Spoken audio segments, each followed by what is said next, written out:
The social contract is the concept that we as human beings have made an agreement with the government where both of us have assigned roles and responsibilities. In exchange for humans giving up their natural freedom and their ungoverned way of life, the government would provide them a society that gave them structure, order, law, and most of all, safety and protection. This concept, however, does not apply to everyone. Second-class citizens are often excluded from the protections of the social contract, examples being women and people of color. The latter are recognized to be racially fashioned, in which they are considered to be citizens that are criminals just waiting to be caught. In the article Existential Dynamics of Theorizing Black Invisibility, the black therefore does not symbolize crime, the black is crime in an anti-black world. Joyce James in her article narrates this further and goes on to say that if you're a criminal waiting to get caught, or are recognized to be crime itself, then you are not considered a citizen at all and the law will not protect you. How awful is that? That just because of your skin color, you're deemed lesser in society and are believed to not have the right to protection under law. Or worse, that you are the embodiment of crime and that you do not deserve justice under the legal system.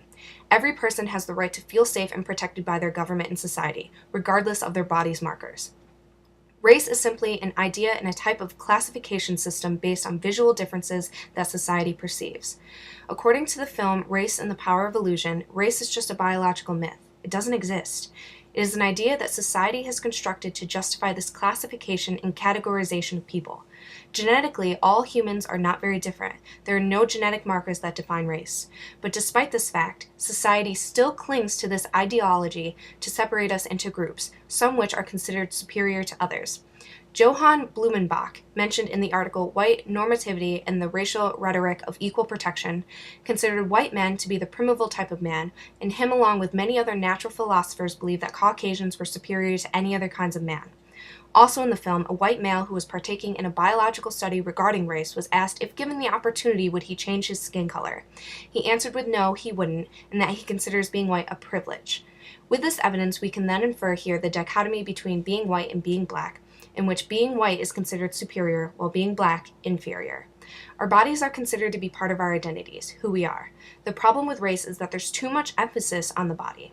People are seen as bodies over their consciousness, and to be black in a system of white supremacy is to be an absence. It is to be seen as not a conscious being. But why is this? The social contract is an agreement between the government and human beings, not the government and white people. Biologically, it has been proven that race is not within our genetics, but still society clings to race as an explanation for how they treat and perceive black people. This social construction should not be an excuse to exclude people of color from the protections of the social contract or any perceived second-class people for that matter. We are all human beings and should be treated as such in general and in regard to the social contract. No one's identity is just skin deep.